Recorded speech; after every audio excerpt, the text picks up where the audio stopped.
name is Rachel, and today I'm bringing you my October wrap-up. I'm pretty pleased. I read 1, 2, 3, 4, 5, 6, 7, 8, 9, 10, 11. 11 books, and I'm pretty happy with that amount. I think that's the most I've read in a long time in a month.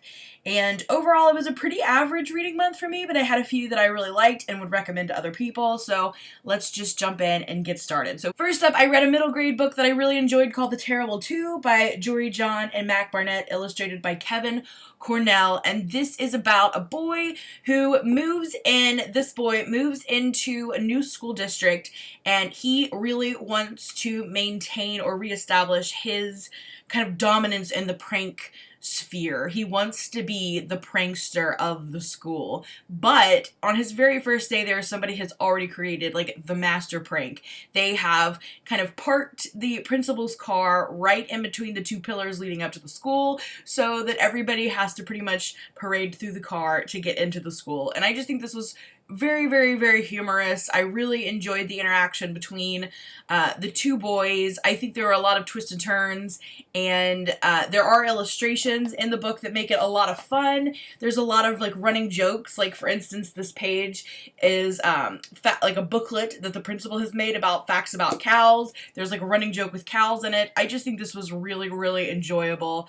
I thoroughly enjoyed it and will be continuing on with the series and will be able to recommend this to my students. I gave it 4 out of 5 stars. Next, I read Lock Every Door by Riley Sagar. I love this cover. That's one of the main reasons I picked this one up. I just thought it was fantastic. I like the premise. Basically, our main character has accepted a job to babysit an apartment in this really swanky kind of gothic building in New York. And she's really kind of in this idea of like, maybe this is too good to be true because it's an amazing apartment building and they're paying her to live there. So it seems a little weird to her, and obviously being kind of a thriller horror book, things are a little too good to be true. There's some creepy neighbors, there's a lot of twists and turns, and I kind of saw what was coming, but not to the extent that they took it. I kind of figured out who was like the bad guy, so to speak, in this pretty early on, I felt like, but I didn't see the extent to which they took it. Overall, I thought this was an interesting read. I gave it 3 out of 5 stars. If you have enjoyed Riley Sagar's books before, I think you would enjoy it. And if you're looking for just kind of a weird little spooky book, I think this would be a good pick. Next up, I finally decided to read Captain Underpants. This is the full color edition that I just bought for our schools. These are by Dave Pilkey, and I had no interest in reading these really, but the students absolutely love them. I had to rebuy several because they have just been used and loved so much that they're just beaten down. So we're weeding out some of our old copies and bringing in some new copies. So I decided, since we have these fresh new copies, you know, I need to see what all of it's about. And it was really cute. This is not quite a graphic novel. It's more of like an illustrated book, but it's about these two boys who make a comic series called Captain Underpants. And long story short, their principal looks strikingly a lot like Captain Underpants, and with the power of these rings from cereal box, they kind of mesmerize him into becoming Captain Underpants. Like I said, I was not anticipating on reading this, but I am glad I did because I can see why the kids like it so much now. It's really funny, it's silly, and I actually enjoyed it. I don't know if I'll read any more, but I think that they're kind of cute. I really did enjoy this one, and I love that they're in color now. I think that just adds a little bit more to it than just the black and white pictures. But yeah, Captain Underpants. I have read Captain Underpants now. Next up, I picked up another one that is going to be a huge pick at our school, and that is Guts by Rana Telgemeier.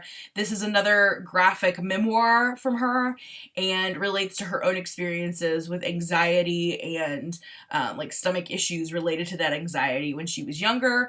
I think because of the discussion of the anxiety, this is going to be a really important read for the kids because I'm sure a lot of them experience something similar to this, and I think it's always great when you can see yourself in a book, especially if it's something that you don't anticipate everybody else having to deal with, like anxiety. So I really liked this. I think it could be a little sensitive to some people who don't really get into bathroom stuff, but most of the kids are completely fine with that, as seen with Captain Underpants. But overall, I thought this was a pretty good read. I gave it 3 out of 5 stars, and I guarantee you we will not be able to keep this on our shelves at school. Next up, I picked up a book that I was kind of doing a little research on to see if I wanted to add it into our library after I heard about it, because it just sounded so fantastic, and that is the Two Truths and a Lie series. So this one specifically is Histories and Mysteries, and these are written by Ami Joan Paquette and Laura Ann Thompson, and it's just like what it sounds. It's two truths and a lie on the subject. So they basically split it into like 8 or 9 chapters in the book, and each chapter has 3 stories, 2 of them that are true and 1 of them that is not. And based on just context clues, and you can do your own research, you have to try to determine which of the 3 stories in each chapter is made up. And they do give you the answers in the back with some researching options, and I just thought this was so much fun. I think the kids would totally enjoy it. My only complaint is that there are a few elements that make it seem a little young. So I wish they didn't have some of the elements in there, because it could be to such a broader range, but it's hard to see. But there's like a little cartoon monkey, and he shows up throughout it kind of randomly. But I know that middle grade students probably won't have a problem with that, but otherwise I would be willing to give this to the high school kids just because of the experience of it. But I think it's a little cartoonish in some elements for them. But overall, I think this was a really fantastic idea. I really enjoyed reading this. I gave it 4 out of 5 stars, and we'll definitely be reading the rest of our series and adding this to our school library. Next up, I read Fountains in Silence by Ruta Sepetys. I picked this up because she was coming to town, and I wanted to read it before I met her. I've read 3 of her 4 books now. The only one I haven't read yet is Out of Easy, but this is the newest one, and the thing that I love most about Ruta Sepetys is that she picks out things from history that you wouldn't otherwise know about, that you've really never heard before, and presents them to you in such a way as, how have we never heard about this? Particularly in this book, we're set in post-Civil War Spain around the 50s, and we have 2 main characters. We have one who is a Spanish girl working at this luxurious hotel. The other is an American boy who is staying at the hotel, and together they go through a journey of kind of exploring what really is happening in this really difficult terrain with the dictator leading Spain post-Civil War. Fantastic. Really, really enjoyed it. Gave it 4 out of 5 stars, and I love Ruta Sepetys. I will always read her books. She was fantastic, and I love it. I love it. Really good. You should definitely check her out if you have not. Next up, I read a book that we were sent at our high school in kind of like a library subscription box. This was the graphic novel category, and I never heard about it, and it was really tiny, so I thought, why not? That is Joe Quinn's Poltergeist. This is by David Almond, illustrated by Dave McKean, and it's not like your typical illustrations for like a graphic novel. Like, I feel like it's very, like, it looks like it's like mixed media. It kind of, I don't know how to describe it. It's very odd, and I liked that it was different, but overall I just didn't connect with this. It's basically, it's not really about the poltergeist. It's more about like people's thoughts on like religion and fitting in and all these different things. It's a lot deeper than what it seems like at the onset, but I still didn't just really connect with this one. I think some people might enjoy this in our high school, but I don't think it's going to be like a super big pick. I gave it 2 out of 5 stars. I just didn't really connect with it. Next up for our high school book club, I reread The World of Lore, Monstrous Creatures by Erin Mankey. We just had our meeting the other day, and the kids really, really enjoyed it, which I'm so glad. We always try to pick a nonfiction book, but I try to pick one that's like high interest, and I thought this would really hit that mark, and it did. I love these. I think they're very fascinating. Sometimes I really get a little annoyed with Erin Mankey's voice. I don't know. It's just not necessarily for me, but the content that they present is just too good to miss. So I overlook all of my issues and just enjoy the information because it's fantastic. Basically, if you have not heard of this or the podcast lore, it's just an explanation of where a lot of folklore that we know comes from, and like cases that maybe have established that lore. It's fantastic. There are research resources in the back. I just love these series. I particularly like the books because they collect them in bind-ups that have a little bit more of a theme than the podcast. For instance, this one's all monstrous creatures, so we see vampire stories elf-related gremlin type stories. We see like the Jersey Devil, things like that are all collected in this book as opposed to being kind of scattered throughout in the podcast. There also are 2 other books. There's one that's all about like people that are evil, and then there's another one that's about places that are evil. So they're all very good. I really enjoyed it. I gave it 4 out of 5 stars. The kids really liked it.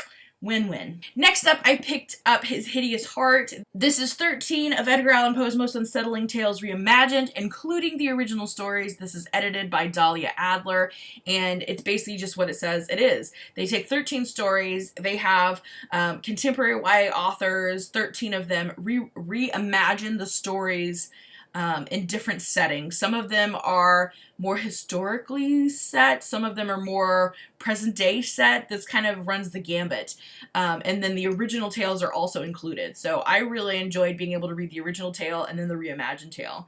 But I think because I read them in that order, I tended to like the original tale better than the reimagined tale each time. Maybe it's because that was the first one I was exposed to. I don't know. But overall, I really liked the concept of this. I really think the kids will enjoy this. For me, it was kind of iffy on some of the stories. I gave it 3 out of 5 stars. I thought it was pretty okay, but I think that this will be a really interesting book to add to our library. And if you like Edgar Allan Poe, I think you should definitely check this out. If you're into like really gothic-y, creepy stuff, give it a check. Next, I read In the Hall with the Knife. This is a clue mystery by Diana Peterfreund, and I really enjoyed this one. It's really cheesy and kind of hokey, like the game is, but it's so fantastic. I just really enjoyed it.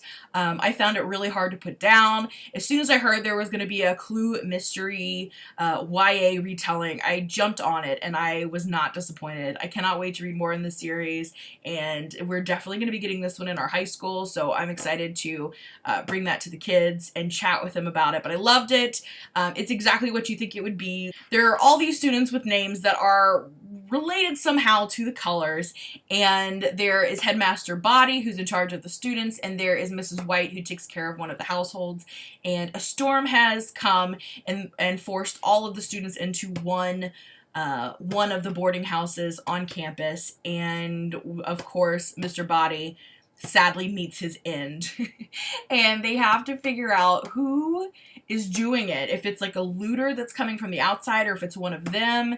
And there's a lot of things that happen, obviously, and it's just amazing. Really liked it. If you like Clue and Clue-ish things, you will like this book. I gave it 4 out of 5 stars. And then lastly for the month, I read the second book in the Small Spaces series. This one is called Dead Voices. This is by Catherine Arden. This is a middle grade thriller, and I will say, for middle grade, I think these are so creepy. Now, I didn't know this on the onset of the first book, but there's going to be 4 books in this series, and each one's going to take place at a different season, which I absolutely love that. Small Spaces took place in the fall, and there are kids that are fighting this kind of evil, and this one picks up right where that one leaves off, really. We're now in the winter, and the same 3 main kids are now going to a ski lodge, and if you look in the cover, you can see the little ski lodge and you can see the creepiness come in. Oh, it's so good. But anyway, they are kind of snowbound in this cabin, and all of the horror elements start happening again. There's some ghosts, there's the smiling man from the first book, there's a lot going on here.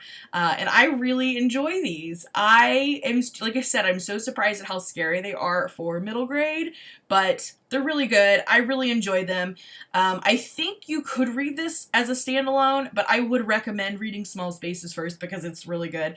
And I think you would get a little bit more out of what's happening in the second book, but I think they could be a standalone. Anyway, I gave it 4 out of 5 stars, and I really enjoyed it. So, wow, I did a really good job, I think, this month. I'm so proud of myself. I'm hoping to do this well in November, so stay tuned and see how that goes. So thanks for watching. I'll see you again in another video soon. Bye for now.